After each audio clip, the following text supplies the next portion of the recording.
తిరుపతి జిల్లా Vakadu Ashok pillar centre నందు స్వర్ణాంధ్ర స్వచ్ఛాంధ్ర కార్యక్రమాన్ని నిర్వహించారు.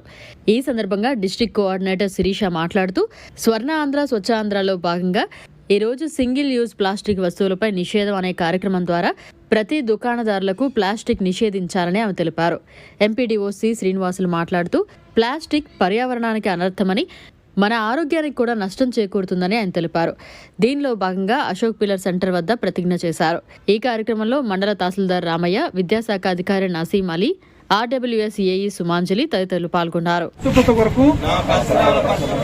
ప్రతిరోజు కొంత సమయం కేటాయిస్తానని నా వంతు కృషిగా స్వచ్ఛతా కార్యక్రమాల కొరకు శ్రమదానం చేసి పరిశుభ్ర ఆంధ్రప్రదేశ్ సాధించే సంకల్పానికి కట్టుబడి ఉంటానని, ఈరోజు పరిశుభ్రత గురించి నేను వేసిన ఈ ముందడుగు ఆంధ్రప్రదేశ్ రాష్ట్రాన్ని శుభ్రపరచడంలో సహాయం చేస్తుందని నమ్ముతూ ఈ రోజు నుండి నా తోటి వారికి కూడా స్వచ్ఛత కొరకు తడి చెత్త, పొడి చెత్త వేరు చేయడానికి అవగాహన కల్పించడానికి ప్రయత్నిస్తానని, మన ఆంధ్రప్రదేశ్ను స్వచ్ఛ ఆంధ్రప్రదేశ్గా తీర్చిదిద్దేటట్లు నా వంతు కృషి చేస్తానని ప్రమాణం చేస్తున్నాను.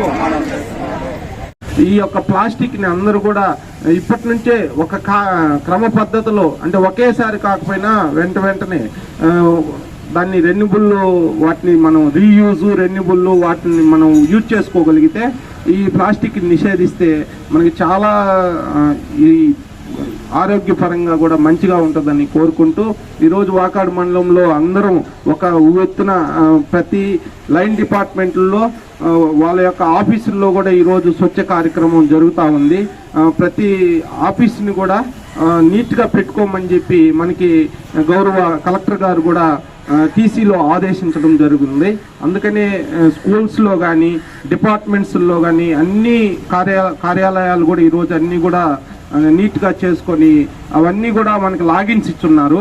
ఆ లాగిన్స్ని ఓపెన్ చేసి ఆ ఫొటోస్ని కూడా అప్లోడ్ చేయడం జరుగుతుంది.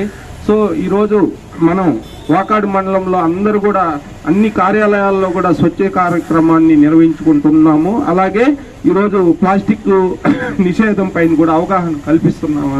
కాబట్టి అందరూ కూడా మీడియా మిత్రులు మీరు యూజ్ పబ్లిసిటీ ఇచ్చి దీన్ని ప్రజల్లోకి తీసుకుపోవాలని కోరుకుంటూ ఈ అవకాశం ఇచ్చిన ఎంపీడీఓ సార్గా ధన్యవాదాలు తెలియజేస్తూ ముగిస్తున్నాను. టోటల్ 105 to 120 days అవుతుంది వర్మీ కంపోస్ట్ తయారు. 3 months. ఇప్పుడు ప్రభుత్వ ఆదేశాల మేరకు మనం మంచి రూట్ లో ఉంది.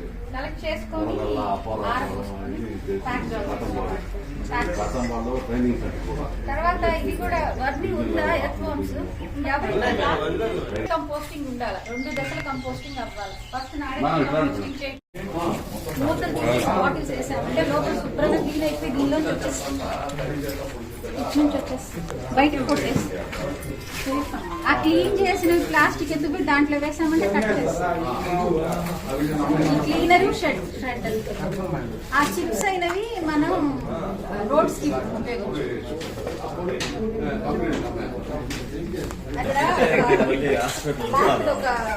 ఏ రోజైతే వేసామో ఆ రోజు నుంచి 60 రోజులు తయారవుతుంది. సో 60 days ఏ రోజు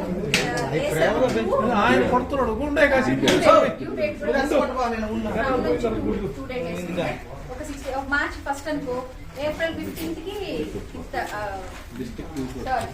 2 నెలలు పడుతుంది. 60 రోజులు.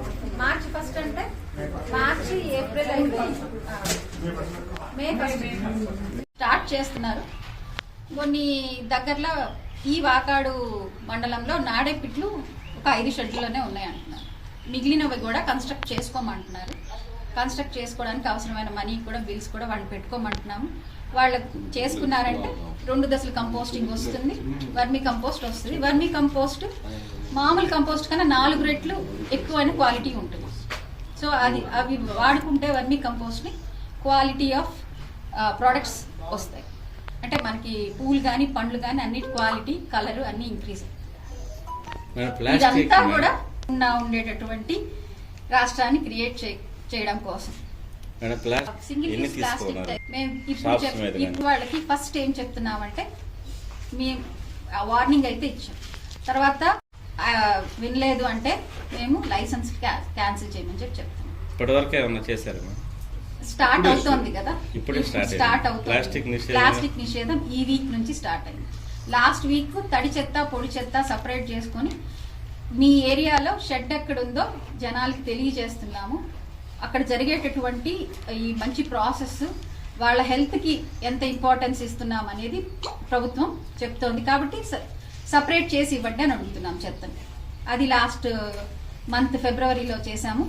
ఈ మంత్ ఇంపార్టెన్స్ ఏంటంటే సింగిల్ యూజ్ ప్లాస్టిక్ని బ్యాన్ చేయమంటున్నాం. సో ఇప్పటి నుంచి ఇది కూడా లైన్లోకి తీసుకొస్తాము. షాప్ కీపర్స్ అందరికీ ఇప్పుడు మీరు చూశారు, మేము అందరికీ చెప్పాము. నెక్స్ట్ ఫైన్స్ ఇంపోజ్ చేస్తాం. చేస్తున్నామంటే షెడ్కి మిమ్మల్ని అందరినీ తీసుకొచ్చింది. మనకి ప్లాస్టిక్ షెడ్డరు క్లీనరు 2 ఇచ్చున్నాయి. ఈ ఎట్లా అంటే అట్లాంటి స్టేజెస్లో ఇప్పుడు అన్నం తినేసిన ప్యాకెట్లు అలాగా ఎట్లాగంటే అట్లా వస్తాయి. క్లాప్ మిత్ర అవన్నీ చేత్తో అవి కష్టం కూడా హ్యాండిల్ చేయడం. అవి తీసుకొచ్చి క్లీనర్లో వేస్తే ఆ ప్లాస్టిక్ అన్నీ కూడా క్లీన్ అయిపోతాయి నీట్గా. మళ్ళీ మనం దాన్ని చేత్తో పట్టుకోవచ్చు. ఆ క్లీన్ అయిపోయిన తీసుకుని వెళ్ళి ప్లాస్టిక్ షెడ్డర్లో వేయాలి. దీంట్లో వేస్తే మనకి కట్ అయిపోయి పీసెస్ అయిపోయి వస్తాయి, చిన్న చిన్న పీసెస్గా. అలా పీసెస్ అయిపోయినవైతే మనకి లెదర్ ఇండస్ట్రీ అడుగుతున్నారు, సిమెంట్ ఇండస్ట్రీ అడుగుతున్నారు. నెక్స్ట్ ఈ ప్లాస్టిక్ చిప్స్ బీటీ రోడ్స్ మన పిఆర్ డిపార్ట్మెంట్లో ఇంజనీరింగ్ సెక్షన్ వాళ్ళకి మనం చెప్తే వాళ్ళు ఎక్కువ క్వాంటిటీ కానీ మనం స్టోర్ చేస్తుంటే వాళ్ళు మనకి రోడ్స్ వేయడానికి కూడా తీసుకెళ్తారు. సో ఇలా ఈ షెడ్కి తీసుకొచ్చినటువంటి డ్రై వేస్ట్ని మేము అలా చేస్తున్నాం, రీసైకిల్ రీయూస్. వెట్ వేస్ట్ ఏంటంటే మనం 2 దశల కంపోస్టింగ్ చేసుకొని ముందు నాడేపిట్టుల్లో వేసుకుంటున్నాం. నాడేపిట్టుల్లో ఒక 40 రోజులు అలా పెట్టుకుంటున్నాము, 45 డేస్ దాకా. తర్వాత దాన్ని తీసుకొచ్చి వర్మీ పిట్లో వేస్తున్నాం. ఈ వర్మీ పిట్లో ఏంటంటే ఎర్త్ వామ్స్ వీటిలో ప్రవేశపెడతాం. ఈ ఎర్త్ వామ్స్ ఆ కంపోస్ట్ని తిని దాని వచ్చే ఎక్స్క్రీటా నుంచి మనకి మంచి ఎరువు తయారవుతుంది. ఆ ఎరువుని మనం వర్మీ కంపోస్ట్గా బ్యాగ్స్లో సర్ది మనం అమ్ముతున్నాం. ప్రతి షెడ్లోని ఇలా జరుగుతోంది. కొన్ని షెడ్లలో ఇప్పుడు స్టార్ట్ చేస్తున్నారు. మేము March 31కి అచీవ్ చేసేయమంటున్నాం. వర్మి తయారవుతుంది. వర్మి తయారు కావడానికి 60 రోజులు పడుతుంది మేడం గారు చెప్పినట్టు.